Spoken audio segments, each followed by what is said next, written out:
जाता, लेकिन जो चीज़ वहाँ मिलेगी वो यहाँ नहीं मिलेगी। वो तो हम यहाँ भी रह रहे हैं, कोई बात नहीं। 26 साल मार गया वहाँ, मतलब आपको कॉलोनी का वर्ग का वो बना दिया, तो उस चीज़ के फायदे हैं आपको। क्या करेंगे यहाँ में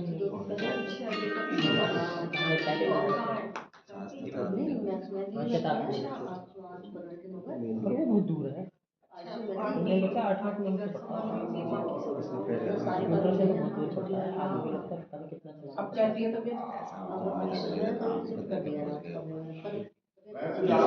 जा रहा है तो हमें तो महसूस नहीं होता, लेकिन नए आदमी मैंने यहाँ कल बहुत तेज धूप निकली, धूप में बैठे हैं तो अंदर का इनर पैंती तो लग जाए। आर्य समाज के सत्संग भवन में सभी का स्वागत और अभिनंदन है। आज राजनिष्ठा का 85वां वर्ष संपन्न हुआ और इसमें समाज के अधिक से अधिक लोग इसमें यजमान हुए। जैसा कि आपको विदित है, आज हम ऋषि जन्म उत्सव और दूध उत्सव का कार्यक्रम है, तो मैं इसी क्रम में आदरणीय गजराज जी को आमंत्रित करता हूँ। वे आए एक ही पंक्ति को।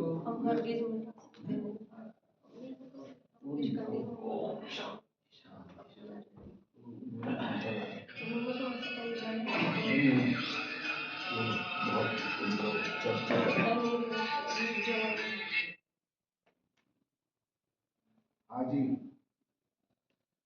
नमस्ते जी।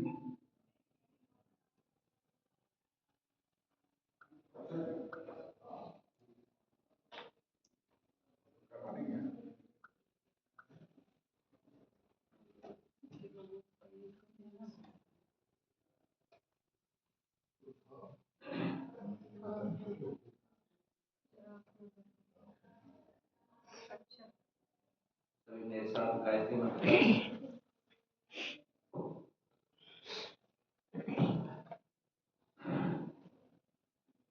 मेरे साथ गायत्री मंत्र का उच्चारण करेंगे ध्यानपूर्वक।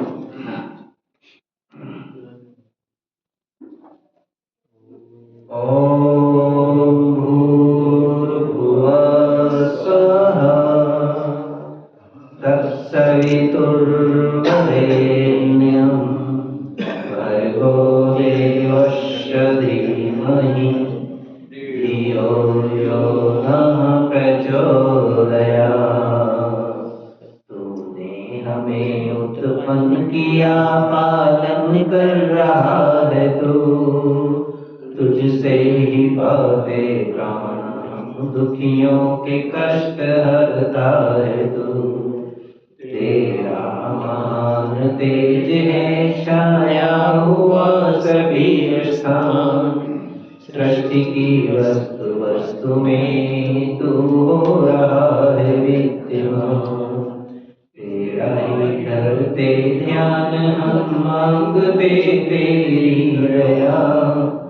ईश्वर हमारी बुद्धि को श्रेष्ठ मार्ग पर चला, दाता हमारी बुद्धि को वेद मार्ग पर चला।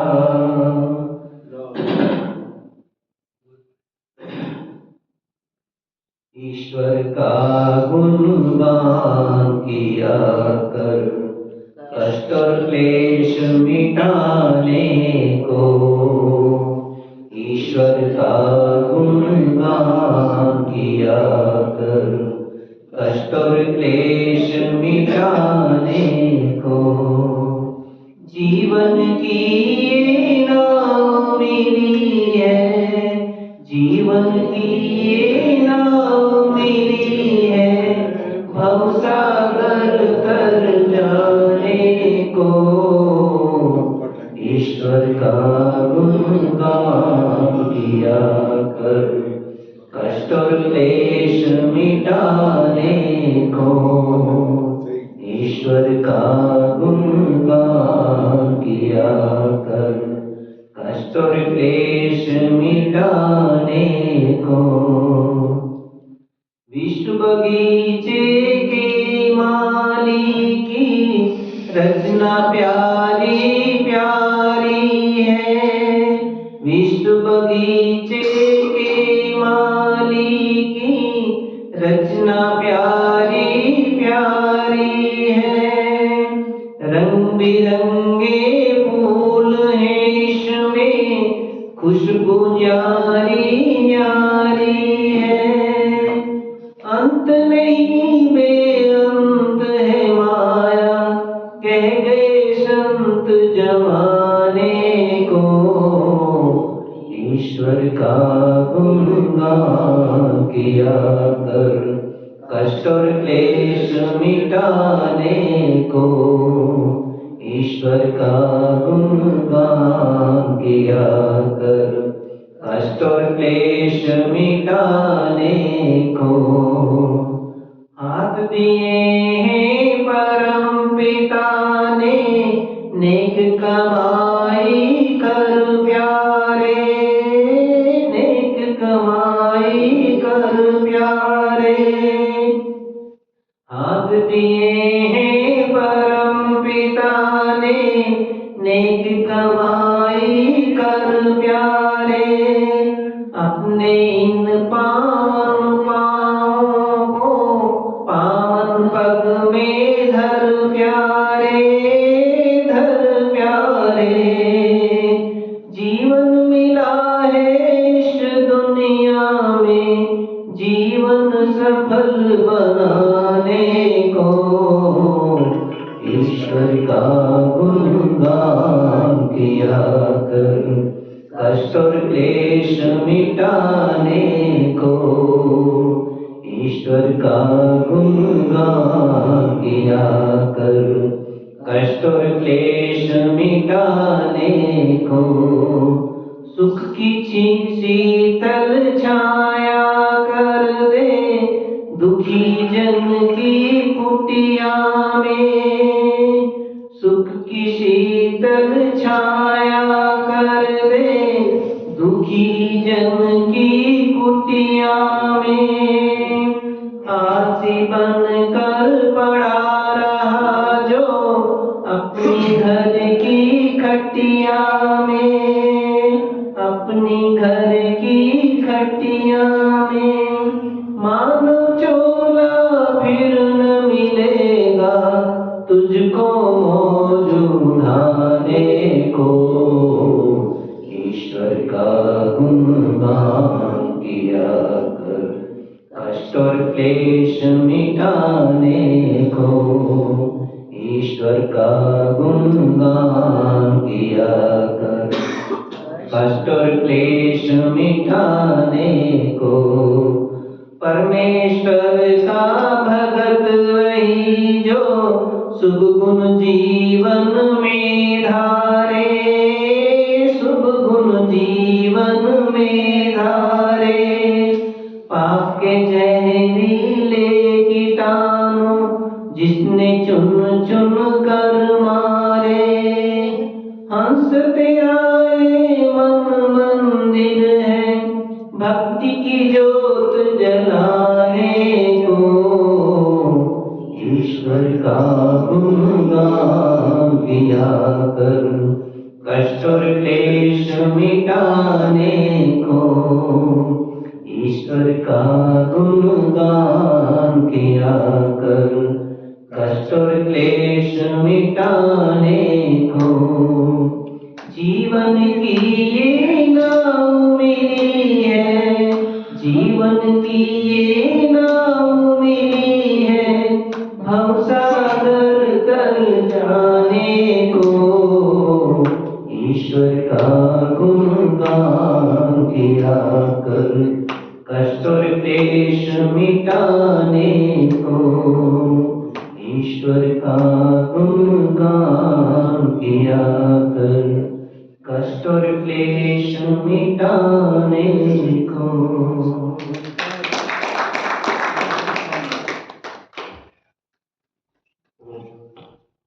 ईश्वर का गुणगान किया कर, कष्ट क्लेश मिटाने को।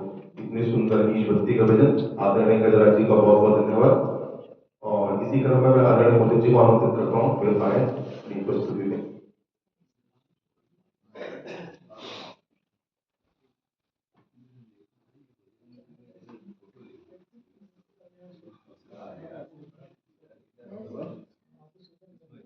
सभी को ओम जी। तुम्हें माता च पिता तुम्हें बंधु च सखा तुम्हें विद्या धर्मं तुम्हें सर्गम मम देव हे प्रभु आनंद दाता ज्ञान हमको दीजिए दूर करके हर बुराई से भलाई दीजिए लीजिए हम मति बने हम सद्गुनी संसार में मन हो मंदिर धर्म में और करने लगे उपकार में। जीवन में दुख और सुख आते जाते रहते हैं, इसलिए मन को स्थिर रखना ही सच्ची बुद्धि है। जो हुआ वह तुम्हारे कर्म का फल है और जो होगा वह भी कर्म का ही बनेगा। इसलिए भय और चिंता छोड़कर अपने कर्तव्य पर ध्यान दो। अपेक्षाओं का बोझ जब मन से हट जाता है तभी आत्मा मुक्त होती है। प्रेम रखो पर आसक्ति नहीं, कर्म करो पर अहंकार नहीं। जो स्वयं को पहचान लेता है वही मुझे पा लेता है।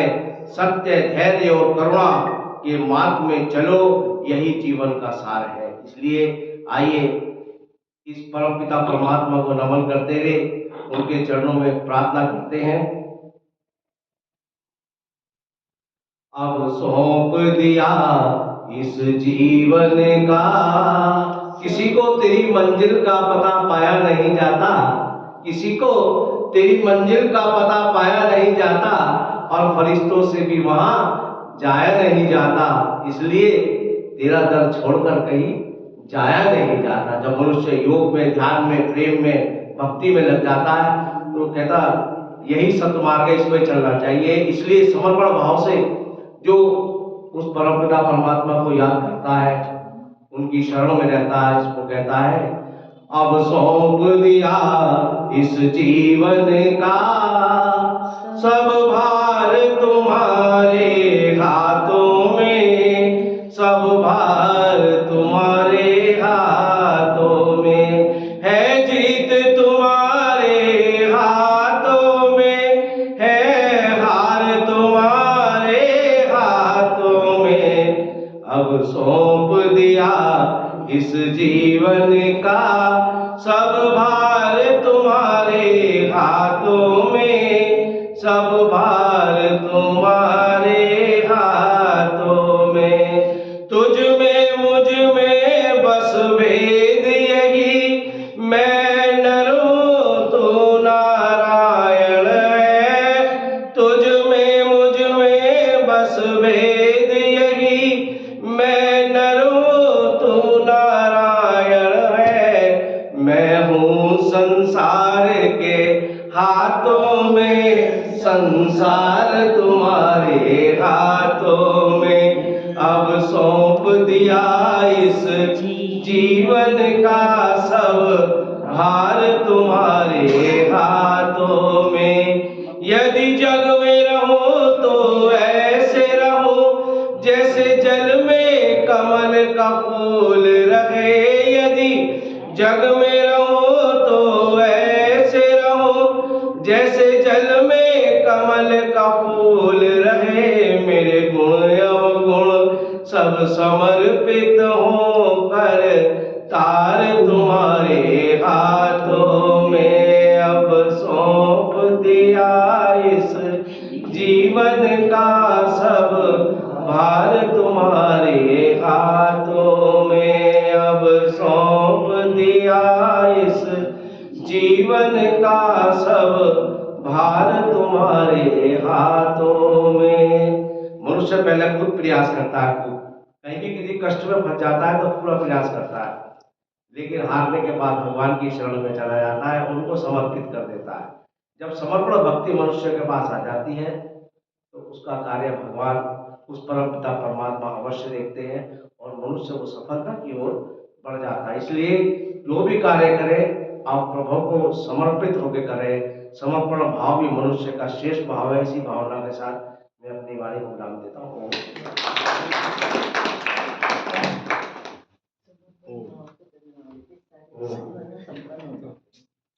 इतनी सुंदर ईश्वर की विधि आदरणीय मोदी जी का बहुत बहुत धन्यवाद। हम अपने आगे के कार्यक्रम में, जैसा कि आपको विदित है, आज हमारा जो कार्यक्रम है कृषि जन्मोत्सव महोत्सव, और आज की युवा पीढ़ी द्वारा जो हमारे 7 फरवरी से 14 फरवरी तक ये जो वैलेंटाइन डे, रोज डे की ओर बढ़ती जा रही है और वेदों की ओर न चलकर अपनी संस्कृति को भूलते जा रहे हैं और उसके दुष्परिणाम भी आते जा रहे हैं।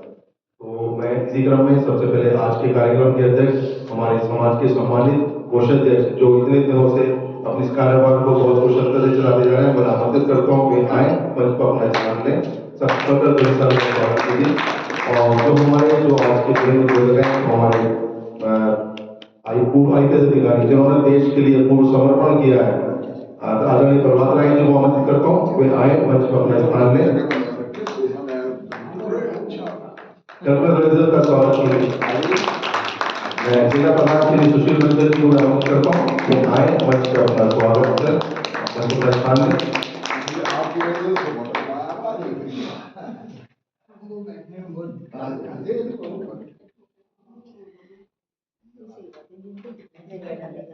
मैं अब स्वागत के परंपरा में सबसे पहले आज के अध्यक्ष जी के स्वागत के लिए आदरणीय अमित खान जी को आमंत्रित करता हूँ, वे आए, उनका स्वागत करें। जो हमारे आज के उद्बोधक श्री प्रभात राय जी के स्वागत के लिए मैं श्री गजराज जी को आमंत्रित करता हूँ, वे आए, उनका स्वागत करें। और जिला प्रधान जी के आमंत्रित के लिए श्री मोदी जी को आमंत्रित करता हूँ, वे आए, उनका स्वागत करें। स्वागत करें।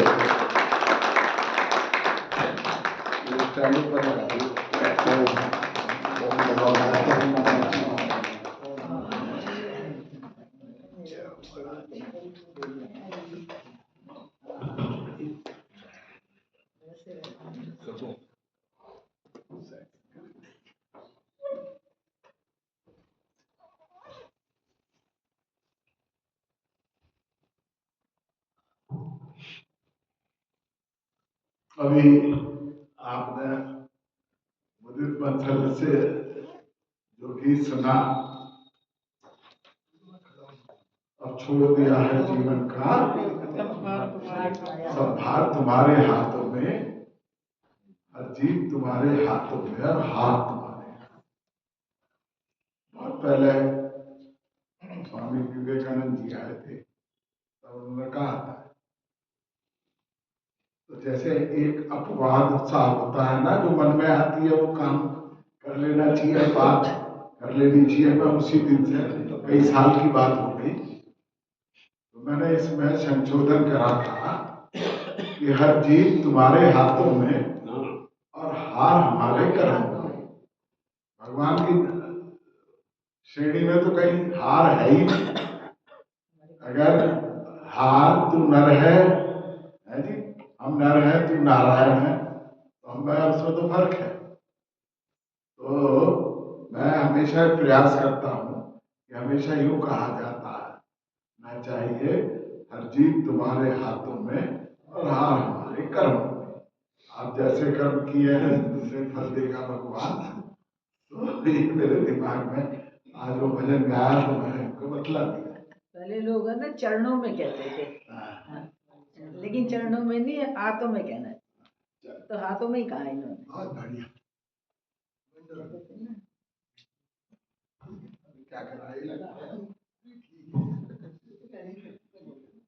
बहुत बढ़िया, कोई दिक्कत नहीं। शुरू कर सकता हूँ। अपना वाला बंद कर देना, अपना वाला बंद कर देना। कर दिया कर दिया।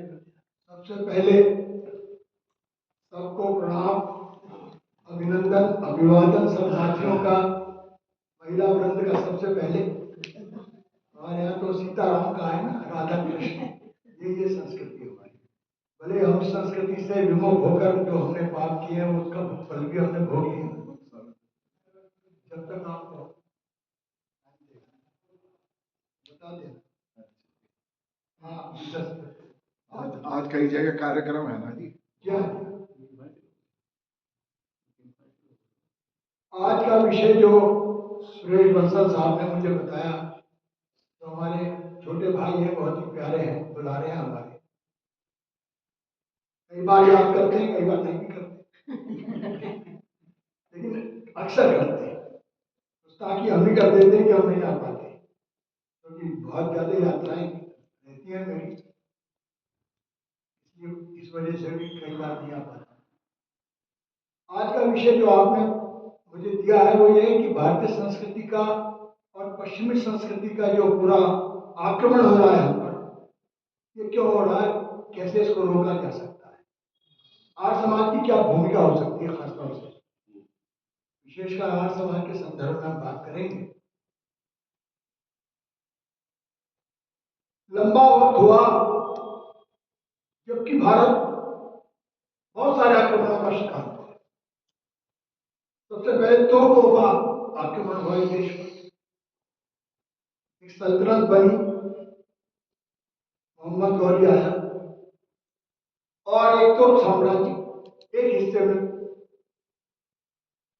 बना, स्थापित हुआ, दक्षिण में नहीं गया। तो लंबे इतिहास में मैं नहीं जाऊंगा। तो ये तुर्क कहाँ से आए थे? तुर्क मध्य एशिया से आए थे, बर्बर जाति थे,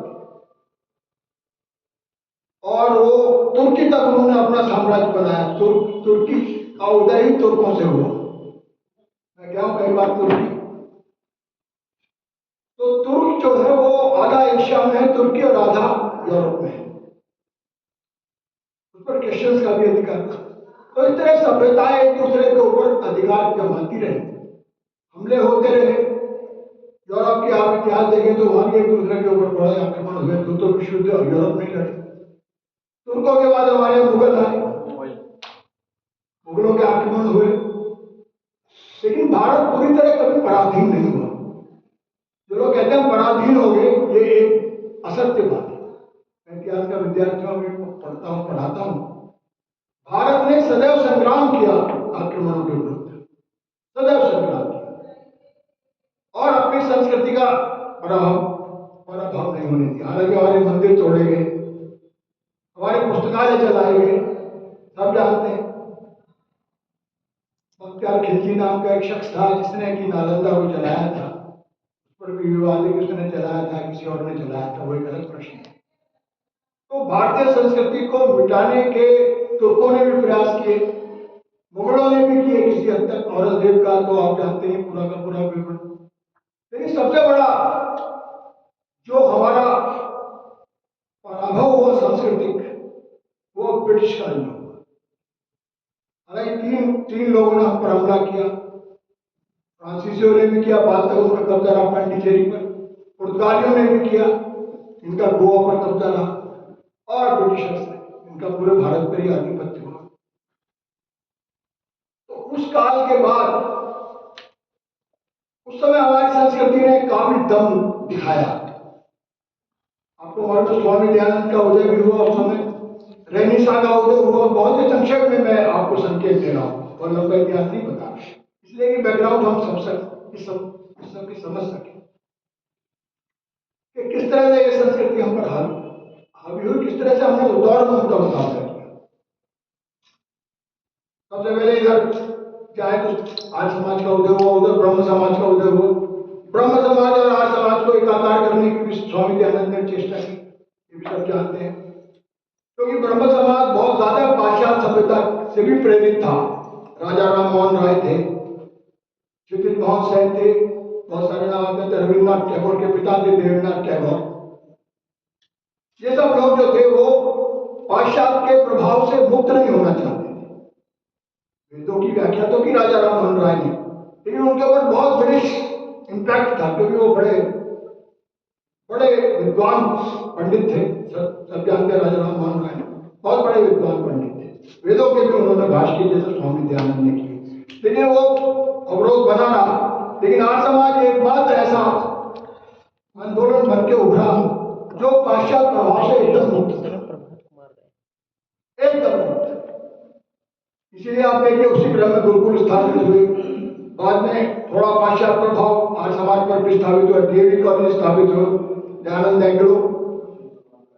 तो झगड़ा समाज का ब्रिटिशर्स के या यूरोपियंस के अच्छी बातों से नहीं था, कभी भी नहीं था। साइंस का उदय हुआ, हमने स्वीकार किया, लेकिन ऐसी खराब बातें भी आई हमारे अंदर जिसका प्रभाव आज, जैसा अभी जिक्र किया, वैलेंटाइन डे, रोज डे, यानी कौन कौन से डे हम लोग मना रहे हैं, अपने डे सारे भूल गए। मदर डे, अरे यहाँ तो रोज माता की वंदना होती है, एक डे बस खाली माँ का। तो ये जो पूरा का पूरा मैं बैकग्राउंड इसलिए बताई कि आज समाज ने कभी भी, आप पूरा समाज का इतिहास पढ़िए, यूरोप के या पश्चिम की अच्छी बातों का विरोध नहीं किया, नाप करता है। ज्ञान का कैसे विरोध करोगे? स्वामी दयानंद स्वयं का सत्य कहीं भी हो, बिना किसी दुराग्रह के आप स्वीकार कीजिए, सत्य कहीं भी हो। ये बात सत्य है, इसकी खोज किसने की थी? एडिसन ने की थी ना। 1000 खोजे हैं उसके नाम।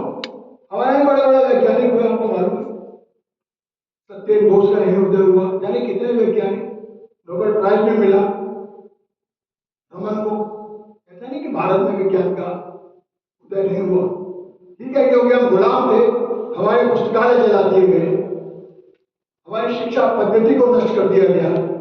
मैकाले ने आकर जो कुछ भी अच्छा था उसको नष्ट करने का प्रयास किया। मैकाले तो ये कहता था कि अगर भारतीय समाज जैसा, मैंने समाज नहीं देखा, he was a very learned person.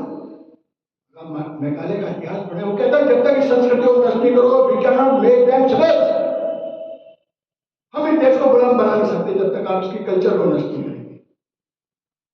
इसलिए सबसे पहला प्रहार शिक्षा पर हुआ, इल्म पर, इसे इल्म कहते हैं ना उर्दू में, एजुकेशन। क्योंकि वो बच्चे को ही जैसा कहो वैसा करो। हम मूलतः हिंदू क्यों? क्योंकि हिंदू परिवार में पैदा हो। मैं तो कहता हूँ अगर मैं मुसलमान परिवार में होता तो शायद मैं बहुत कट्टर मुसलमान होता, जैसे मैं बड़ा कट्टर हिंदू होता है, नहीं होता, जैसा मुझे सिखाया जाता बचपन में। कहता बच्चे को बनाओगे आप इंसान, जब तक बच्चा है समझो जब तक सच्चा है, जो इसकी उम्र बड़े मन पर कपट का मैच है। तो बच्चे को मैं जिंदगी हूं, किसी रंग में ढालो मुझको, तुम अगर चाहो तो पलकों पे बिठा लो मुझको। मैं तो एक आंख के आंसू के सिवा कुछ भी नहीं। मैं जिंदगी हूं, किसी रंग में ढालो मुझको।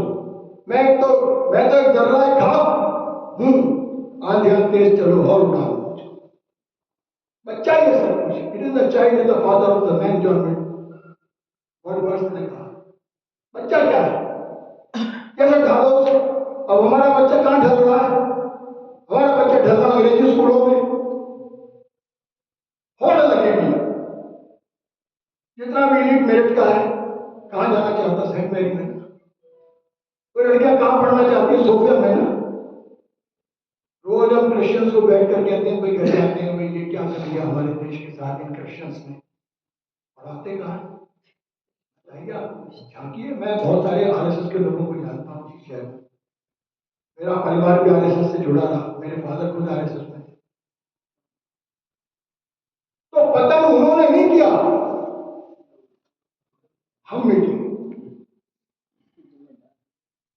दूसरे क्यों दोषते? तो आत्मालोचना सीखो ना आज समाज की तरह।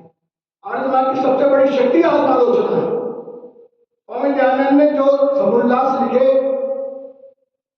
वो अपने खिलाफ लिखे, इस हिंदू धर्म के पतन के खिलाफ लिखे। मुसलमानों के खिलाफ एक लिखा, सिखों के खिलाफ एक लिखा, हम भूल गए उसको। और आज आप जरा सा आत्मालोचना आज समाज में कीजिए, लोग कहेंगे आप तो आज समाज ही नहीं रहे। ये स्थिति आज इस देश की आ चुकी, आज समाज की आ चुकी। मैं कहता हूँ, मुझसे कई लोग नाराज हो गए यहीं पर। मैंने 2 बार ऐसी आलोचना की थी, हम वो आज समाज के रहे नहीं जैसे थे। हमने तो अपने ग्रैंडफादर को जैसा देखा, क्यों हम कहाँ ऐसे आज समाज? लोग भड़क जाते हैं, लोग प्रशंसा सुनना चाहते हैं। प्रशंसा से खराब जहर नहीं है दुनिया में कोई। प्रशंसा सिर्फ खुशामद है और वो आपको भटकाने के लिए की जाती है। जो सच्ची बात कहता है वो कड़वी होती है, जो कड़वी दवाई खाता है वही तो ठीक होता है। आज हमारा समाज किसी घर में पड़ गया। हम कहते हैं साहब शराब कण कण में है और ड्रग आक्रमण कर रही है, पश्चिम के ड्रग। ये चीन ऐसी खत्म होता। मैं गया कई बार चीन, एक बार तो मैं 4 महीने रहा चाइना में 1920-13-14 में, एक खास समझौते के लिए हम लोग गए थे। मैंने कहा भाई गाँव तो मैंने देखी नहीं, शायद दिखा दे तो मैं तो फिर आऊंगा नहीं चाइना में, क्योंकि मैं तो रिटायर होने वाला हूँ। मुझे एक बार चीनी दिखा दो भाई, वो गाँव वाला चीनी दिखा दो, गाँव में बसता है भारत, तो शहर में क्या लगेगा आपको भारत का पता। तो चीन उस कल्चर से भिड़ा, चीन हमारा दुश्मन है, we should learn from our enemy. जैसे मैंने कहा ना, we should learn from the Britishers, हमको सीखना चाहिए ब्रिटिशर्स से, किस तरह उन्होंने फूट डाली हमारे अंदर। नहीं, सीखना नहीं चाहिए, कैसे दुश्मन में फूट डाली जाती है, अच्छा ही नहीं सीखनी चाहिए। किस तरह से लेटेस्ट वेपन्स लाए हमारे खिलाफ, हम काय से लड़ रहे थे, और 457 की तलवारों से लड़ रहे थे, जब उनके पास सबसे ज्यादा बारूद थी। ये पानीपत के मैदान में क्यों मारे हारे, वो बाबर बारूद लेके आया था, सिर्फ 13,000 फौज थी उसके पास, और हमारे पास कितनी थी, 2 लाख फौज। क्योंकि हम लेटेस्ट वेपन्स के प्रति हमारा अग्रिम तो वीरता, बलिदान, तलवार, भाले, तीर की बात करते थे। तो सच्चाई है कि जब तक आप विज्ञान को नहीं अपनाओगे, विज्ञान से मत झगड़ा करो, शराब से झगड़ा करो, ड्रग से झगड़ा करो, पश्चिम की उन बातों से झगड़ा करो जो आपको, उनको भी विनाश की तरफ ले जा रही है और हमें भी ले जा रही है। नहीं ले जा रही। अभी मैं गया 4 महीने रहा, और भाई आपको पता है, मुझको भेजा गया पुराने लोगों को, कहा कि भाई आप भी जरा हमारी मदद कीजिए, इतने दिन आपको हमने बड़ी लंबी लंबी तनख्वाहें दी हैं, सुविधाएं दी हैं, इस ट्रेड डील में हमारी मदद कीजिए, ये नए लड़कों को बताइए। वो सफल हुई, ट्रेड डील भी सफल हुई ना यूरोप के साथ, सबसे पहले ब्रिटेन के साथ सफल हुई। अभी अमेरिका इसीलिए आया हमारे साथ, नहीं आया, हालांकि एक शर्त बड़ी खराब लगाई उसने दे दी, यह पश्चिम। आज पश्चिम यूरोप उतना नहीं जितना अमेरिका है, रियल वेस्ट इज अमेरिका। अब हमारे ऊपर किसका प्रभाव सबसे ज्यादा है, अमेरिका का।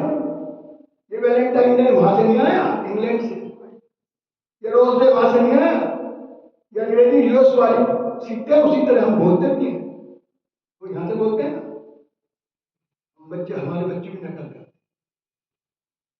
उस अमेरिका ने शर्त लगाई कि अगर यूरोप से, अमेरिका रूस से तेल खरीदोगे तो एक ट्रेड डील खत्म। किसी ने नहीं लगाई आज तक, ब्रिटेन ने नहीं लगाई, यूरोप ने नहीं लगाई, यूरोपियन यूनियन ने नहीं लगाई। इट इज अमेरिका ओनली जो हमारा सच्चा दुश्मन है। जैसे कोई सच्चा दोस्त होता है, जैसे रूस को कहते हैं सच्चा दोस्त है, हर हाल में खड़ा रहता है हमारे साथ, वो कहता है पहले से दोस्ती तोड़ो, अब तो बनो मेरे गुलाम। ये है यूरोप, ये है पश्चिम। क्यों? अभी देख लीजिए नतीजा डील पर। और ड्रग, मैं कहता हूं कि ड्रग विनाश कर देगी हमारा। अभी हाल पंजाब में आ चुकी है, आप शराब की बात कर रहे हैं, हमारे बच्चे कितने एडिक्ट होते जा रहे हैं। मैं तो रहा हूं पंजाब ऑपरेशन में, ऑपरेशन जैक सेंटर में था। ये ड्रग कौन ला रहा है, who are the responsible for the drug, we the people of India, हमारे ब्यूरोक्रेट्स, हमारे लीडर्स। कैसे आ सकती है, ये सब रहती है तैनात बॉर्डर पर, किसके अंडर में है, होम मिनिस्टर के अंडर में है, किसके अंडर में, स्टेट के अंडर में नहीं। अगर कोई इन्फिल्ट्रेटर आता है बांग्लादेश से, पाकिस्तान से, ये सब के को क्रॉस करके तो आएगा, वहां पुलिस नहीं रहती, और ये सब इसे मिलिट्री, पैरा मिलिट्री फोर्सेस इधर से जाती है यूटेंसिल्स और शुद्ध करने की, उधर से हेरोइन आती है, और हेरोइन के आता है, आईडीएक्स भी आता है, कौन लाता है। अब आपको कहानी सुनाऊंगा तो आप हैरान रह जाएंगे, मैं ज्यादा डिटेल में नहीं जा रहा। ये पश्चिम वाले नष्ट करना चाहते हैं, ये ड्रग वहीं से आती है। ये पाकिस्तान को कौन पाल रहा है, ये कहां से आता है।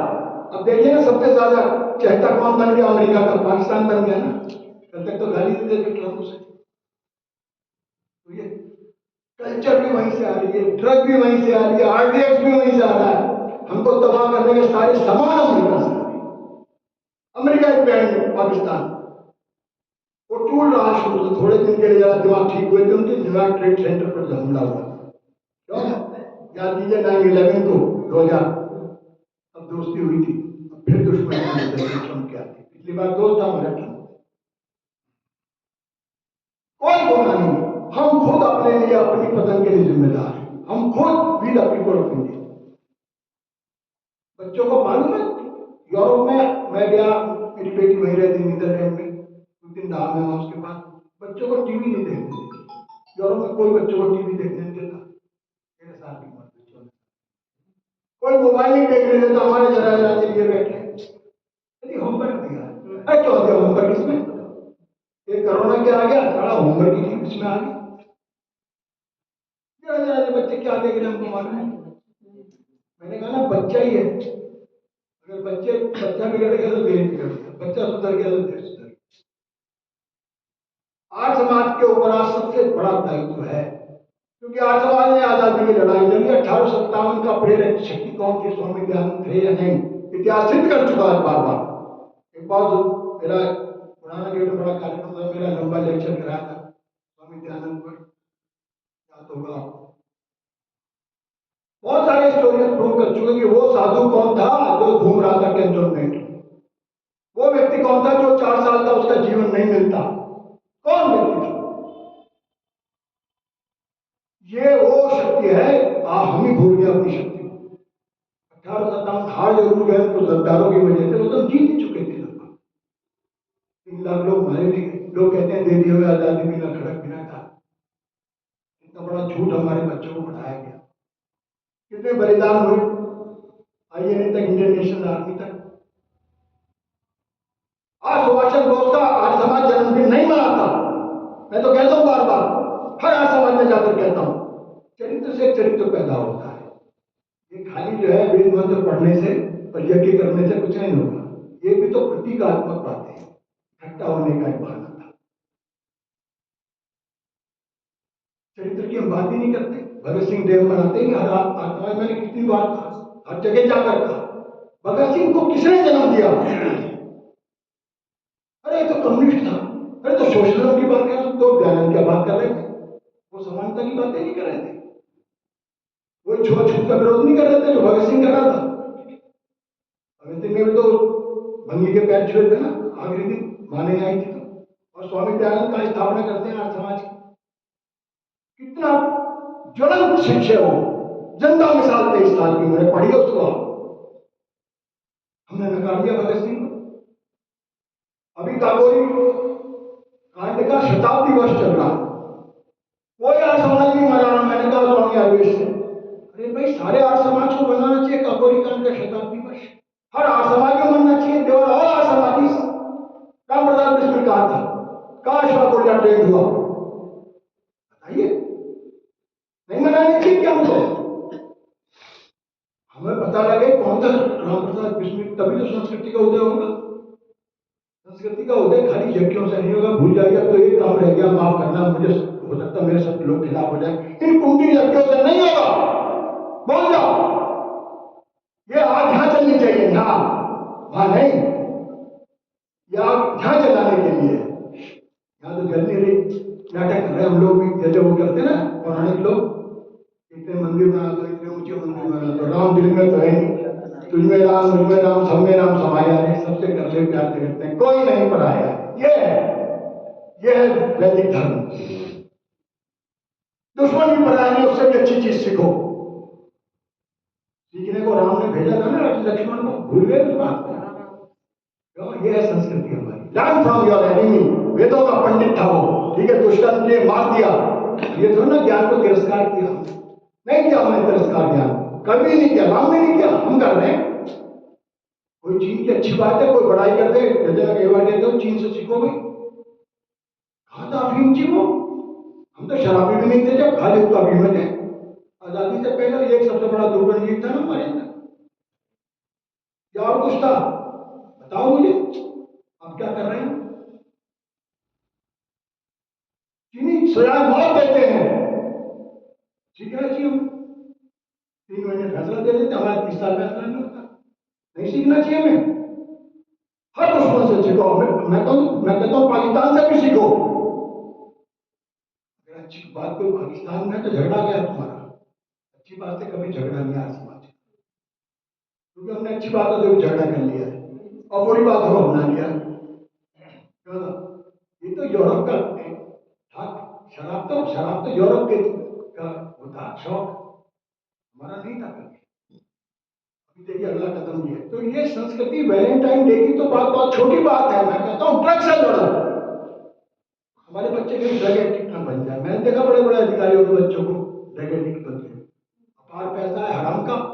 अभी किसी पे छापा मारिए गिराइए अफसर पे आईपीएस पे, तो कितना माल मिलेगा उसके पास। अभी लीडरों के ऊपर मारिए छापा, they are the biggest Detroit of this country. इनके बुलडोजर से नहीं ढाए जाते मकान। एक कोई हत्या करते तो उसका बुलडोजर ढा दोगे। किसी ड्रग एडिक्ट का आपने मकान ड्रग स्मगलर का ढाया आज तक? किसी नकली दवाई बनाने का ढाया आपने आज तक? किसको सजाए मौत दी? बताइए। मैं तो खुद ही इतने दिनों तक प्रशासनिक और पुलिस के साथ काम करता रहा, 40 वर्ष लगभग। हमें अंदर झांकना चाहिए, खाली गालियां देने से कुछ नहीं होगा। ये ठीक है कि पश्चिम बहुत बुरा है, लेकिन हम भी बहुत अच्छे नहीं रहे। हम भी बह गए उसकी हवा में बह गए। We should start from our house. सबसे पहले हम अपने बच्चों से मोबाइल छीने, क्योंकि वो अच्छी चीजें नहीं देखते, उसके अंदर एडिक्शन बड़ा ले जाता है। वो टीनेजर उम्र होती है छोटी सी। तो अगर वैलेंटाइन डे से लड़ना है, किसी भी डे से लड़ना है, या किसी भी संस्कृति से लड़ना है, तो we should start at our home, at our mohalla. इसी आर समाज से हम शुरू करें। छोड़िए सब बात नहीं करें। हमारे सुरेश बंसल का मैं इसलिए बहुत सत्कार करता हूँ कि इन्होंने उन क्रांतिकारियों के जन्म दिवस मनाने शुरू करे। मैं पहली बार इसीलिए आया था, आना था उनको पाराशर जी को, उन्होंने कहा भाई वो लाला लाजपत राय का एक कार्यक्रम है, तुम ही चले जाओ, मेरे को कहीं जाना था शादी वादी में अचानक। मैं आया प्रॉक्सी लेके। मैं हालांकि इनको सबको जानता था, मैं आर्य समाज के लोगों को, मेरा जन्म भी आर्य समाज में हुआ था, अशोक जी को भी जानता था, सबको जानता था। लेकिन मैं बीच में चला गया बाहर, 40 साल बाहर, फिर जुड़ा यहाँ से। तब भी मैं कहता था आप ये देखिए, ये बुढ़ाना आर्य समाज की खूबी है, किसी में क्रांतिकारी हो चित्र नहीं। और किसी आर्य समाज में लगे तो बताओ, लगे किसी में? मैं कहता हूं, मैं अभी गया कंकरखेड़े में गया, वो श्रद्धापुरी वालों ने भी बुलाया मुझे, कई लोग बुलाते हैं कई बार। मैं हर जगह यही बात कहता हूँ, कैरेक्टर इतने बड़े बड़े आर्य समाज में, उन्हीं की चर्चा करो, उससे संस्कृति का बच्चों में निर्माण हो जाएगा। और बच्चे क्यों नहीं है सभा में? ये नहीं दवर फेलियो। हमारा असफलता यह है कि हमारे बुजुर्ग बस है, कोई नौजवान है हमारे कहाँ है बच्चे? अभी आप जाइए किसी क्रिश्चियन, अभी मैं जाता हूँ कई बार, क्रिश्चियन बुलाते हैं, वो प्रोटेस्टेंट चर्च में हमने कराया था, वो क्या कहते हैं वाटर हार्वेस्टिंग, उन्होंने बुलाया। अरे आधे बच्चे बैठे थे चर्च में, और हमारे लोग हैं वो सब कन्वर्टेड, बाहर से जाएंगे इस समय। ये सब हमारे शेड्यूल कास्ट लोग ही जाते थे 99%। अब वो बच्चे क्यों नहीं सीखेंगे क्रिश्चियनिटी को कैसे बदलेंगे? वो नहीं भटकेंगे आसानी से क्रिश्चियनिटी से, इतनी भी साइंस पढ़ा नहीं। तो मेरा मतलब है कि हमें, हालांकि बहुत बहुत बातें हैं, अब समझ में नहीं आता क्या छोड़ूं क्या बोलूं, लेकिन जो मेरे मन में आ रहा, मैं कोई तैयार करते तो कोई भाषण देता नहीं, हमें तकलीफ करता। लेकिन मेरा अपना अनुभव यह है कि हम लोग हार रहे हैं। ये पूरब है वो पश्चिम है, दोनों का मेल न मिलता है, उगता है तो सूरज पूरब में पश्चिम में जाकर ढलता है। एक और बड़ा है फर्क यहाँ, जो टाले से तो टल न सके, पश्चिम की हवा के थपेड़ों से पूरब का हिमालय हिल न सके। पूरब में सूरज उग न सके, पश्चिम में सूरज उग न सके, पश्चिम में पूरब में सूरज ढल न सके, तुम जी न सको, हम मर न सके, विधि का ये विधान बदल न सके। ये सच है कि हम ही जिंदा रहेंगे। क्यों जिंदा रहेंगे? कि इस संस्कृति को बार बार हजारों साल से कुछ 1000 साल से कुचलने का प्रयत्न किया गया, अभी किया जा रहा है, लेकिन ये मरेगी नहीं। क्योंकि यहाँ आर्य समाज में बार बार कहता हूं, एक ही संस्था है जो बचा सकती है इस कल्चर को। आरएसएस नहीं बचा सकता, पक्की बात मैं बता दूंगा। कोई अश्वगुल्ला आरएसएस ने पैदा नहीं किया। और कहता आरएसएस के लोग बुरा मानो ना माने, मेरी बात मैं बहुत आदर करता हूँ, मेरा खुद परिवार आरएसएस में रहा है। वो फायर ही नहीं है जो आज समाज में है। कितने क्रांतिकारी पैदा किया आरएसएस ने 100 साल हुए, बताओ एक का नाम। I challenge them. हमारे आज समाज में अनगिनत सैकड़ों नाम तो मैं बता दूंगा आपको, सैकड़ों नाम। बताइए किसी ने फांसी पाई आरएसएस के आदमी? एक का नाम बताओ। They cannot create patriotism. They create only fanatism. Our समाज can create patriotism. हम देशभक्त पैदा किया, बलिदानी पैदा किया। भाई परमानंद हो, कोई भी हो, दादा हड़ताल को किसने जन्म दिया? किसने बनाई गदर पार्टी बताओ? लेकिन इन्होंने कराया था दादा हड़ताल पर छोटा समझौता। पूरी गदर पार्टी को ले लीजिए, पूरी Ghadar party. First law of conspiracy case, कितने लोगों को सजा मौत दी गई, कितने लोग अनुमान भेजे गए। इसके बाद आई Hindustan Republican Army. Hindustan Republican Army के सारे मैंने अभी बताया काकोरी कांड में, तमाम लोग वो हिंदुस्तान सोशलिस्टिक रिपब्लिकन आर्मी बनती है 25 में, ये बनती है। सुनो, काकोरी कांड 1925 9 अगस्त, तभी आरएसएस बनती है। उसके बाद देखिए इतिहास, सिर्फ आज समाज दिखेगा आपको बलिदान में, कांग्रेस हो चाहे रिवोल्यूशनरी मूवमेंट हो। और आज समाज शिथिल हो गया तो भारतीय संस्कृति कैसे बची? कोई नहीं बचा सकता। इसके अलावा मैं आपकी बात करता हूँ, चाहे मेरे आप इतनी आलोचना करें, कोई हुकूमत नहीं बचाती संस्कृति, वो तो नष्ट कर रही है। ब्यूरोक्रेट्स और लीडर्स तो नष्ट कर रहे हैं हमारी संस्कृति। कल्चर को बचाएंगे तो सिर्फ क्रांतिकारियों के चरित्र और समाज से, फिर तो हमने लास्ट होप फॉर अस। परंतु कुंडी यज्ञ से तो बाहर आए, यहीं तक निमट गए, यहीं तक सिमट गए, मोहल्लों में जाते नहीं, लोगों से बात नहीं करते, आर्य समाजी आपस में ही बस क्रांति कर लेते। जो भी आर्य समाजियों ने कुछ कर दिया वो बाहर निकले। किसी का भी नाम ले लो, सैकड़ों नाम आप भी जानते हैं, मैं भी जानता हूँ। इतने बड़े हमारे परिवार के साथी बैठे हैं, इंद्रराज जी कहाँ घूमते थे, माफ करना मुझे, कोई घूमता है पागलों की तरह? मैंने देखा इंद्रराज जी को, मैं छोटा था, इस तरह से टांग भी टूट गई, तवा लेके घूमते थे। कहाँ है वो जुनून? हमारे पास तो इंद्रराज जी का जुनून नहीं है। थोड़ा बहुत जुनून हमारे भाई दिखा रहे हैं, जोड़ रहे हैं सबको, मुझे भी 10 बार कहते हैं। इसी इसी इसी शहर में मैंने जुनून देखा है। वो सावित्री रस्तौगी हमारे मोहल्ले में रहती थी, वो शेखर एक्टर की बहन। शेखर को मैंने देखा बॉम्बे में मिला, उसके अंदर वहां जुनून था समाज के लेकर, उसका नाम इंदिरा रस्तौगी था। मैं मतलब वो हम अपने पुराने लोगों को याद करके वो जुनून पैदा करें, तब तो इस कल्चर को बचाएंगे। यहाँ तो जो बैठे हैं वो सब बचाए हुए हैं, जहां नहीं बच रही वहां जाए, उन विद्यालयों में जाते हम कोशिश करें, क्योंकि बच्चों के अंदर मैं फिर कह रहा हूँ, एक बुढ़े तो नहीं पढ़ा सकते आप, कितने भाग में जरूर चाहे, जो गए तो गए काम से। एक एज के बाद आदमी बदलता नहीं। तो हमको फोकस करना चाहिए इस कल्चर को बचाने के लिए स्कूल्स में। ये जरूरी है आज समाज के स्कूलों में। आपको कौन मना करते हैं? अभी इतने बड़े बड़े कवि बैठे, कवित्री बैठी हमारे सामने, इन्हें कौन मना करते हैं? ये लड़का बैठी, वो लड़की बैठी है, वो कितनी बड़ी योगाचारी, सभी को जानता हूँ मैं लगभग। ये बैठी, ये छोटी सी बच्ची, मेरे को तो बच्ची दिखती है, हालांकि ये बच्ची की माँ है। मेरा फीलिंग है अपना अपना। तो मेरा कहने का मतलब ये है कि हम लोगों को क्या करना चाहिए, what is to be done. हमको अपने से बाहर निकलकर वहां जाना चाहिए जहां संस्कृति का विनाश कर रहे हैं, वहां जाना चाहिए, नहीं जाना चाहिए। जाएंगे तो कुछ होगा। अब ये जो शानदार भजन, ये साथी बैठा कितना बढ़िया गाता है, बैठा मेरे सामने कमाल का। इसके जो है गीत अगर विद्यालयों में हो, हम लोग कार्यक्रम करें, कोशिश करें, जाए टीम बनाएंगे, वही बच्चों को भी समझाएंगे। चला कौन मना कर देगा आपको? एक से पढ़कर यहाँ इंसान बैठा है, वो बैठे हमारे साथी, इन्हें कौन मना करते? सुरेश जी को कौन मना, सुशील जी को कौन मना करते? तो कल्चर को बचाने का जो जिम्मा है वो आर्य समाज के मंदिरों के अंदर नहीं हो सकता। यहाँ तो एक रूपरेखा एक तैयार हो सकती है, टीम ट्रेनिंग, ट्रेनिंग सेंटर जहाँ शाहबुल्ला ट्रेन हुआ था शाहजहांपुर आर्य समाज। लेकिन निकले तो बाहर वो चंद्रशेखर आजाद की तो ट्रेंड हुआ था नहीं। काशी विद्यापीठ में जहाँ लाल बहादुर शास्त्री उसके साथ पढ़ते थे। बहुत कम लोग जानते हैं चंद्रशेखर आजाद और लाल बहादुर शास्त्री आचार्य सहपाठी थे।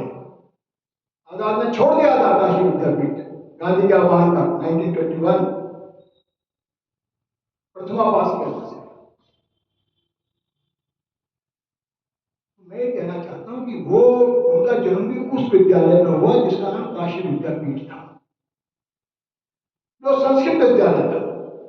ऐसा नहीं कि अंग्रेजी में पढ़ाई जाती थी। आचार्य नित्यानंद ज्यादा धुरंधर अंग्रेजी के विद्वान तो बहुत कम ही देश में हुए, संस्कृत और अंग्रेजी के दोनों के विद्वान। वो सोशलिस्ट पार्टी का जो सबसे बड़ा लीडर बना, लोहिया जी का भी गुरु, वो उनका जन्म भी उन्हीं विद्यालय में हुआ।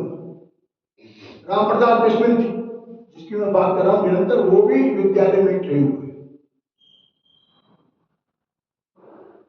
तो मेरा तो अपना सिर्फ एक बात कहनी है, क्योंकि उनका चाबुक बहुत तेज चलता है।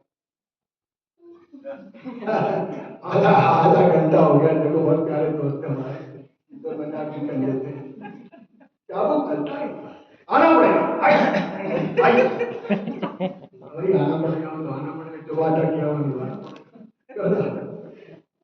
मैं तो फिर ये कहता हूं कि ये पूरा भैरव पश्चिम है दोनों का में। तुमने तो मदिरा पान किया, अरे रस लेते रहे तुम बोटी में, हमने तो चाहे 2 रोटियां तुमसे 1 रोटी। ये इंडिया। अब क्या है, 5 बार प्राइम मिनिस्टर कपड़े बदलना आपके बड़ा मान है।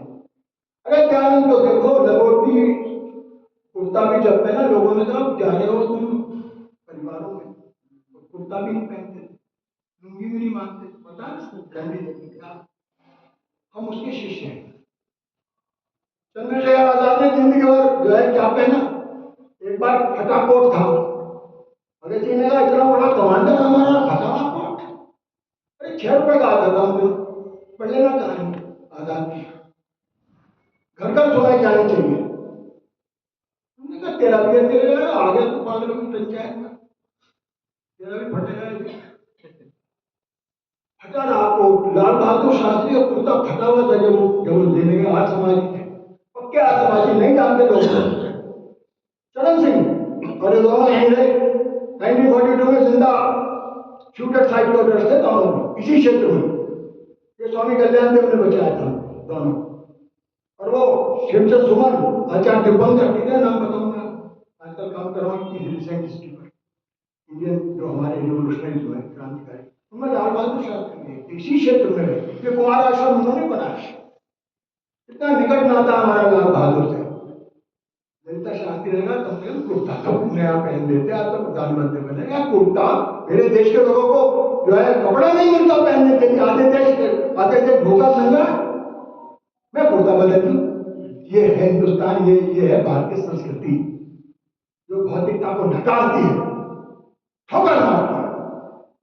अब देखो शादियों का हाल में तो कई बार शादियों में जाने मन करते, अरे डीजे पागल किए, किसी ने कह दो भाई तुम तो आउटडेटेड हो, बात करने दो, इतने दिन बाद लोग मिले। कतार समाज इसका विरोध, इट शुड बी अपोज्ड। हमारे समाजों के अंदर ही देख लिया मैंने, कोई डांस हो रहे कोई कौन है, कोई आज समाज के लोग, मैं क्यों नहीं विरोध कर रहा इसका। स्वामी जी ऐसा करते हैं, 32 बार मारने का प्रयास किया स्वामी ध्यान, सब जानते हैं इस बात होता है खराबी, नहीं डरता मरने से, मारी दिया। अगर हम डरेंगे अपने घरों में ही डरेंगे तो बस बढ़िया मार सकता हूँ और हो चुका हूँ नारा काम, तो काम तमाम है। चिराग तले अंधेरा होगा तो क्या होगा, अपने यहाँ से शुरू करें। मैं तो हर बार कहता हूँ रिवॉल्यूशन बिगिंस एट होम, इनकलाब घर से शुरू होता है। घर में इनकलाब नहीं, आज समाज तो इनकलाबी संगठन है ना, हर जगह इनकलाब की बात की है। स्वामी दयानंद से लेकर कहीं चले जाएगा। मेरा तो समय भी पूरा हो चुका, इससे पहले भी हमारे सुशील बंसल का इशारा तक तो मेरी तरफ, और बहुत धन्यवाद, शुक्रिया, जिंदाबाद रहिए आप। बहुत अच्छा लगा, बहुत ही शानदार मेरा जो है वो यहाँ पर आना होता है। बहुत बहुत शुक्रिया।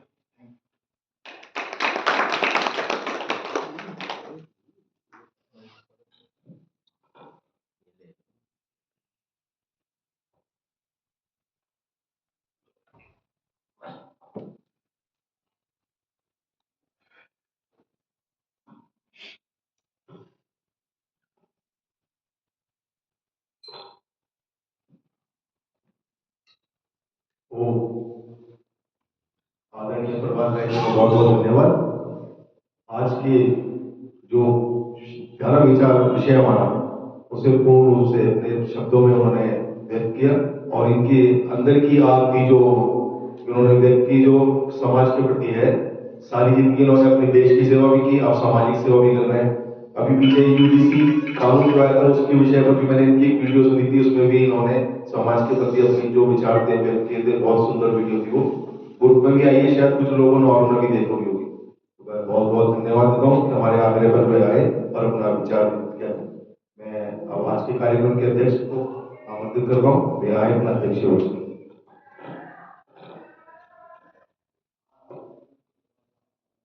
सभी को नमस्ते।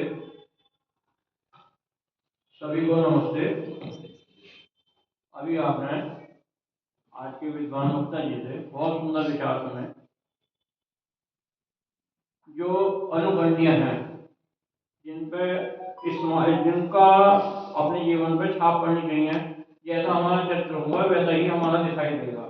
और आर्य समाज में आने का मुख्य उद्देश्य ही ये होता है कि संस्कार ग्रहण करना यहाँ से, और जितने हमारे पास संस्कार होंगे वो हमारे दिखाई देते रहेंगे। अभी बहुत सुंदर विचार सुने आपने, और उन्हीं सभी विचारों को अपने जीवन में अनुग्रहित करने की कोशिश करें। धन्यवाद।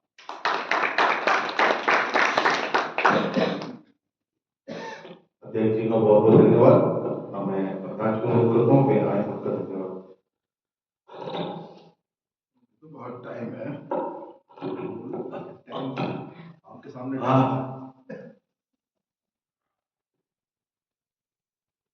अभी आपने बहुत सुंदर उद्बोधन सुना।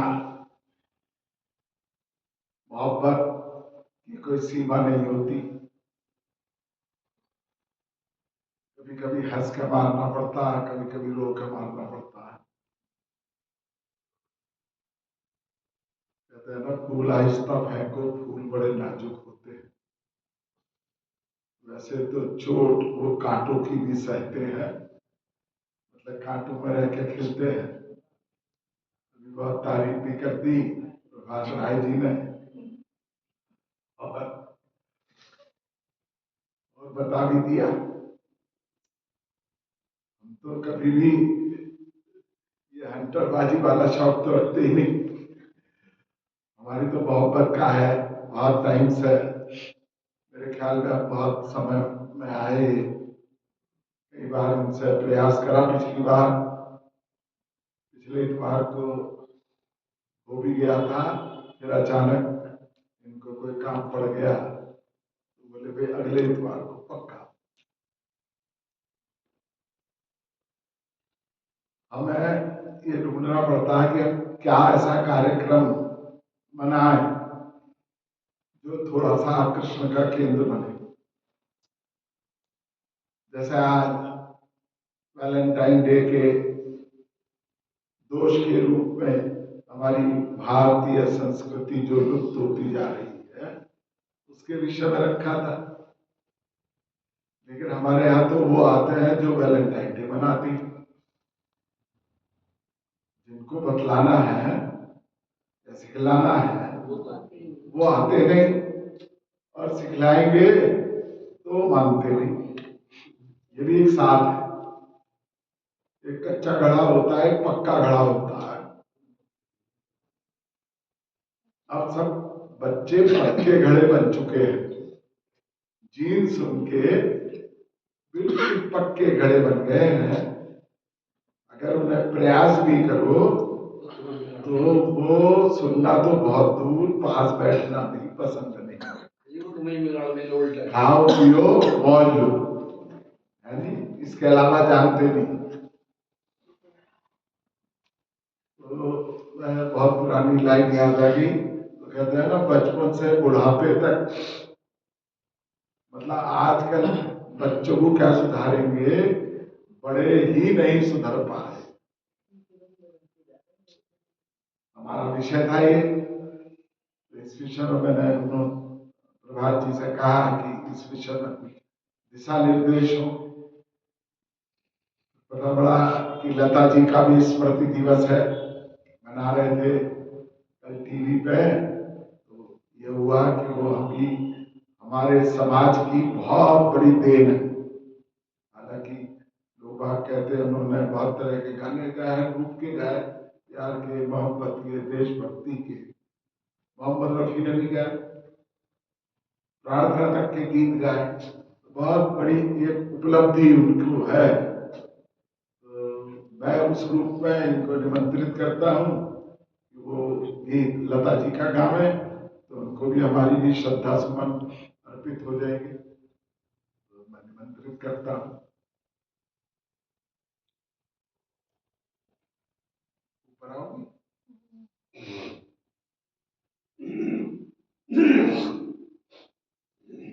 11 बजे सही कार्यक्रम समाप्त कर दें।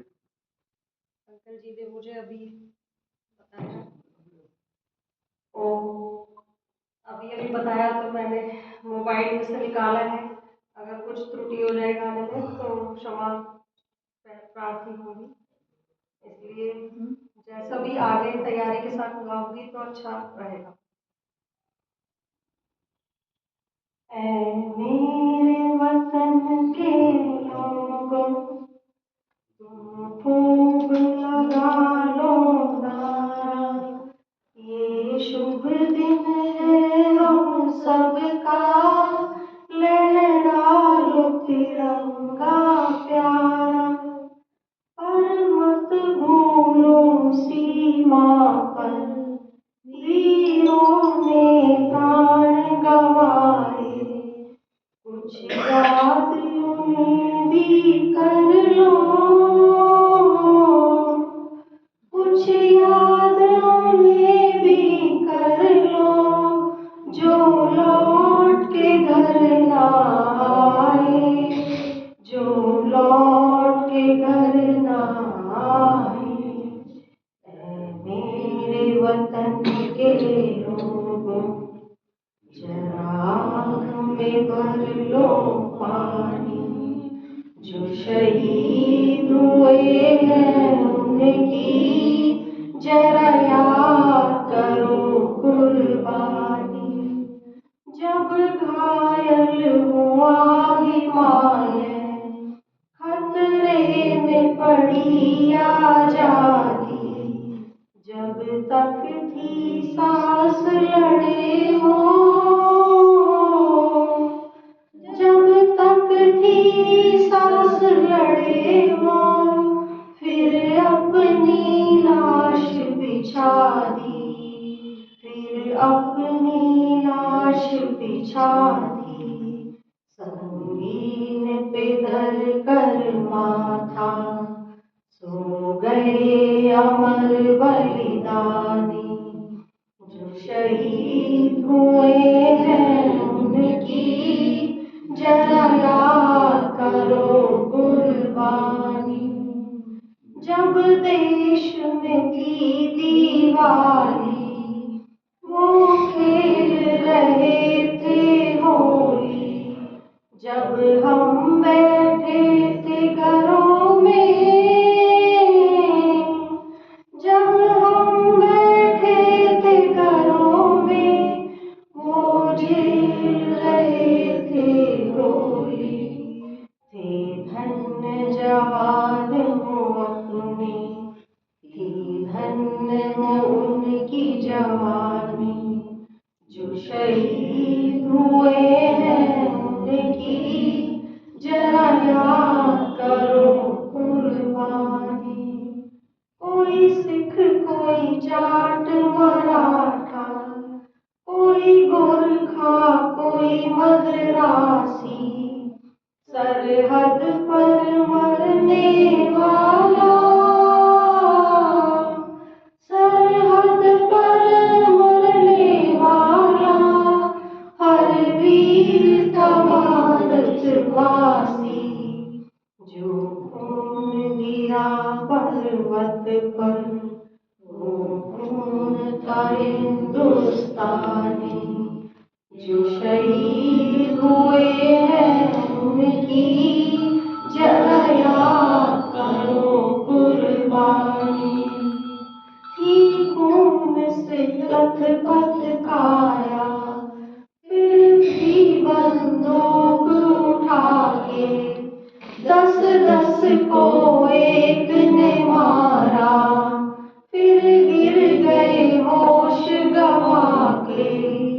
जब अंत समय आया तो, जब अंत समय आया तो कह गए कि अब चलते हैं। खुश रहना देश के प्यारों, खुश रहना देश के प्यारों, अब हम तो सफर करते हैं। क्या लोग थे वो दीवाने, क्या लोग थे वो अभिमानी, जो शहीद हुए हैं उनकी जरा याद करो कुर्बानी। तुम भूल न जाओ उनको, इसलिए कही ये कहानी। जो शहीद हुए हैं उनकी जरा याद करो कुर्बानी। जय हिंद, जय हिंद की सेना, जय हिंद, जय हिंद, जय हिंद। भारत माता की जय हो, भारत माता की जय हो, भारत माता की जय हो। वंदे मातरम, वंदे मातरम, वंदे मातरम। धन्यवाद।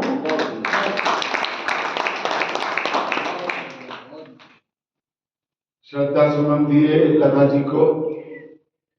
सबको खुश करते रहते हैं। सबको कहते हैं ना, आत्मा तो हमारे मरती नहीं, इसलिए सबको खुश करते रहते हैं। प्रयास करते हैं जो भी याद आ जाए, और उन्होंने समाज के लिए कुछ भी दिया हो। सैनिकों का तो कुछ कह नहीं, कहते हैं जवान और किसान, ये दो हमारे जीवन के आधार हैं, देश के आधार हैं। लेकिन आज देश को चलाने के लिए शराब से ज्यादा आधार कोई भी नहीं। जितना पैसा उनको शराब से मिलता है, देश ऐसा लगता है कि उसी के बल पर चल रहा है। हमारा कुछ सोच बड़ी विचित्र है। एक तरफ तो उसकी कुरीतियां बताते हैं और उससे ज्यादा उसका प्रचार करते हैं। अब ये समझ में नहीं आता कि जब एक चीज का प्रचार है और वो इतना नुकसान देती है, सिगरेट के पैकेट पे वो बना देंगे कंकाल, हर तंबाकू के पैकेट पे लिखा हुआ होगा। लेकिन जो भी ये कारोबार है वो दिन प्रतिदिन बढ़े रहे। बागबा पिक्चर आई थी, मेरे ख्याल में अधिकांश लोगों ने उसे देखी भी होगी। तो उसमें वैलेंटाइन डे भी मनाया गया, लेकिन वैलेंटाइन डे की उसमें कुरीतियों का भी एक दर्शन है कि बच्चे जो वैलेंटाइन डे बनाते हैं वो मर्द और मर्द मस्त होकर बनाते हैं, जिससे विकृति पैदा होती है और बाद में झगड़े के साथ। ऐसा लगता है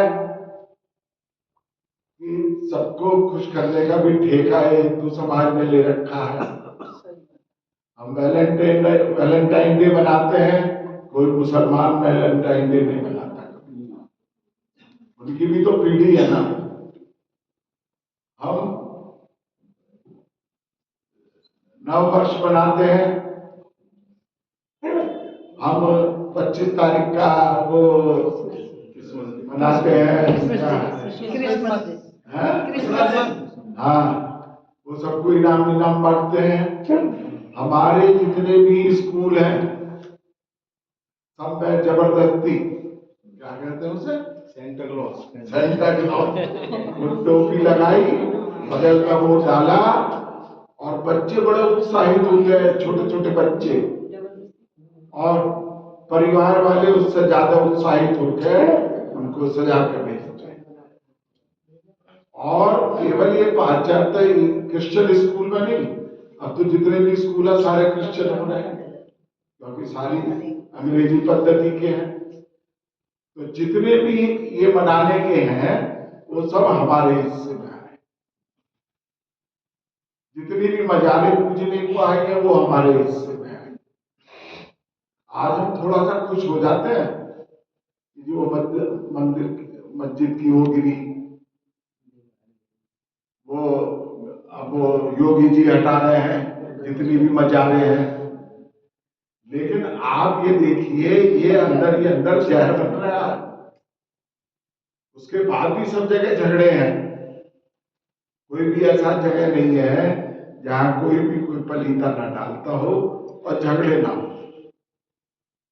आज हमारे बच्चे, खासतौर से बालिका वर्ग, बहुत ज्यादा बिगड़ा हुआ है।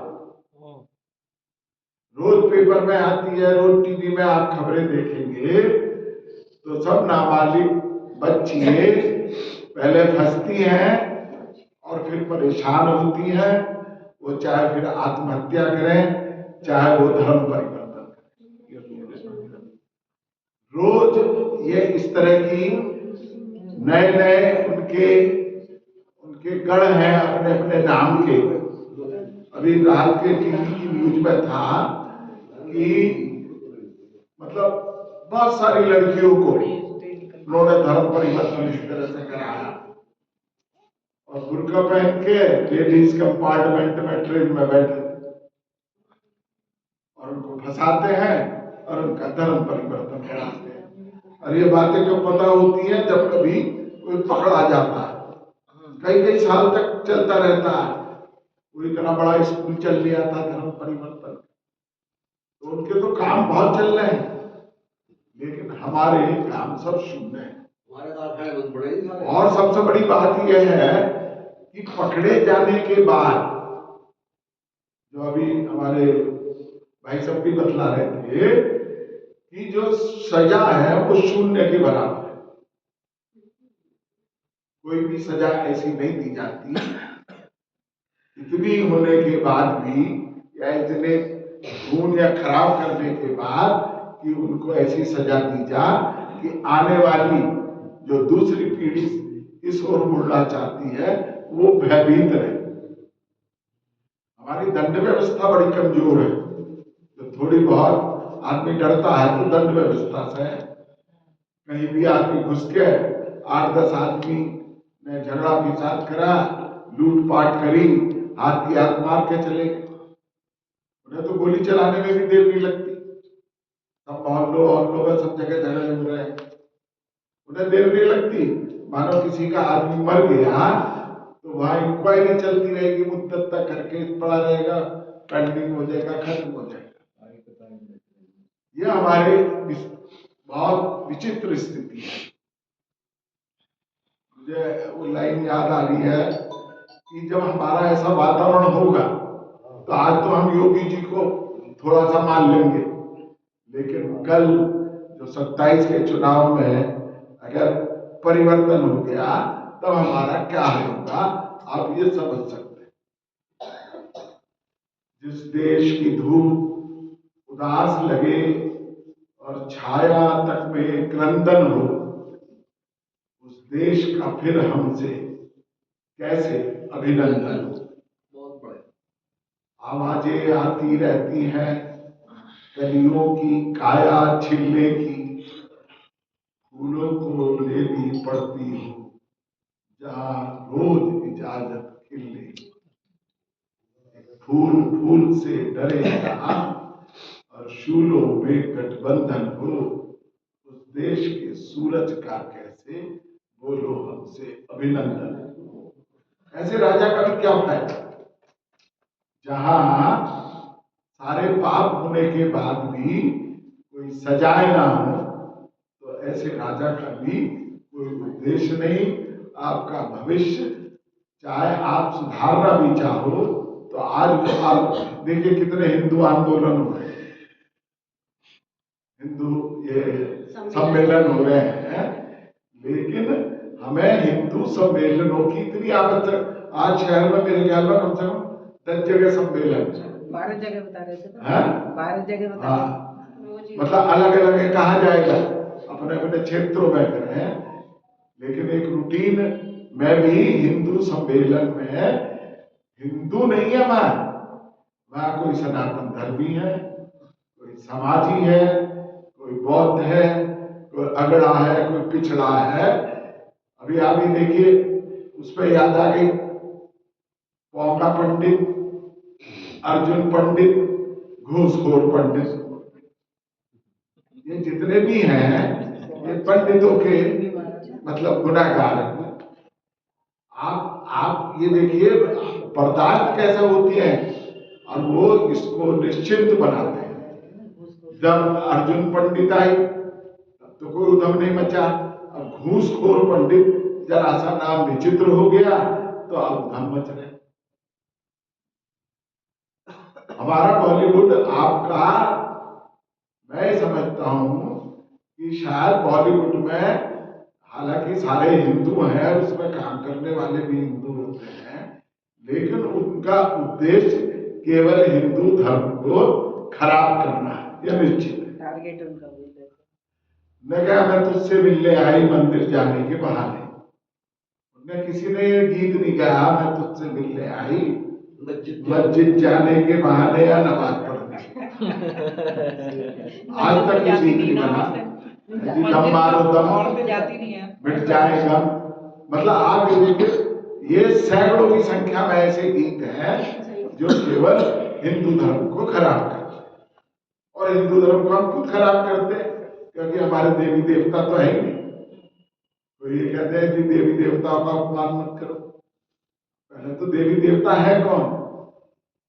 एक छोटे सा उदाहरण में कि एक जगह जा रहे थे, जब नैया डूबने लगी तो सबने याद करे, रामचंद्र जी को याद कर रहा था, कृष्ण जी को याद कर रहा था, कोई गणेश जी को याद कर रहा था, अलग अलग याद कर रहे थे।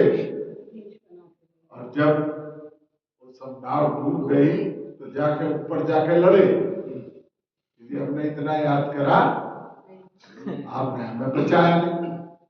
उसने कहा आपने एक के बाद एक करा, हमने कहा रामचंद्र जी नहीं कृष्ण जी आएंगे, कृष्ण जी नहीं हनुमान जी आएंगे, हनुमान जी नहीं आए गणेश जी आएंगे। अगर एक को याद करते तो फिर वही आदमी काम करता, आपको बचाना चाहता। जी अच्छा ये गलती हो गई। अगली बार फिर वो ऐसा इत्तेफाक हुआ, उन्होंने गणेश जी को याद कर लिया, गणेश जी भी नहीं आए। जब वो ऊपर पहुंचे तो उन्होंने कहा जी अब तो हमने गणेश जी को याद करा, तो गणेश जी भी हमें बचाने नहीं आए। तो गणेश जी बोले मैं कैसे बचाने आता, हर साल तो मुझे डुबो दो तुमको है जी, हर साल तो तुम मुझे खुद डुबो दो तो मैं क्यों बचाऊंगा। तो इस तरह का वातावरण हमारे धर्म में बड़ा अपवाद है, तो हमें इस ओर ध्यान देना चाहिए। हमारी संस्कृति को किसी ने नहीं खोया। आप मुसलमान हर आदमी टोपी पहने हुए है, हर आदमी नमाज पढ़े हुए है, बिना नमाज के उसे खाना नहीं मिलता। तो उनके जन्म से ही उनको संस्कार है, उनके परिवार को संस्कार है।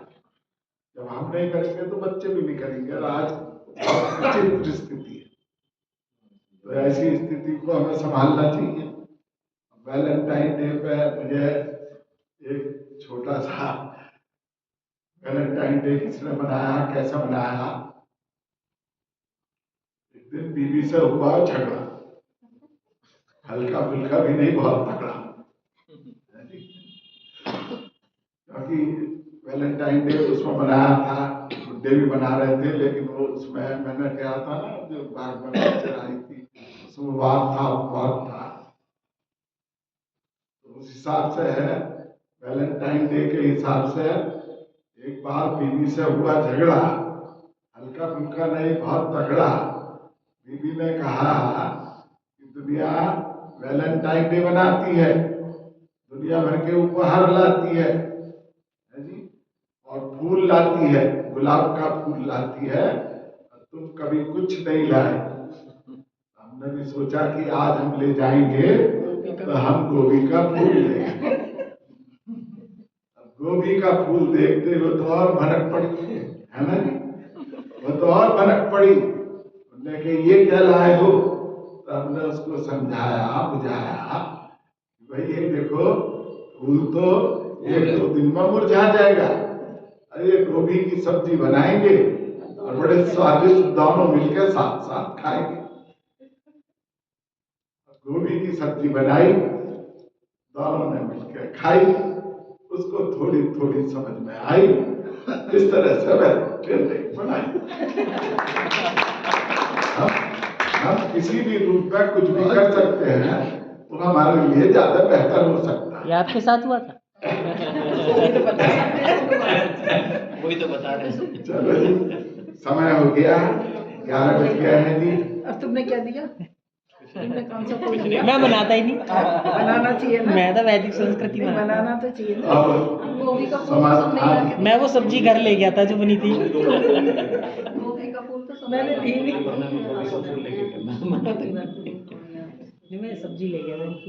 सब्जी ले रहा है। तो इस तरह से हमारा ये सब हो गया, हमने सब कुछ श्रद्धांजलि दे दी भारतीय संस्कृति। और चलो वैलेंटाइन डे भी बनाना है तो अपनी भारतीय संस्कृति के हिसाब से मनाया जाए, सब काम अपने अनुसार करा जाए। इसका सबका बहुत बहुत धन्यवाद।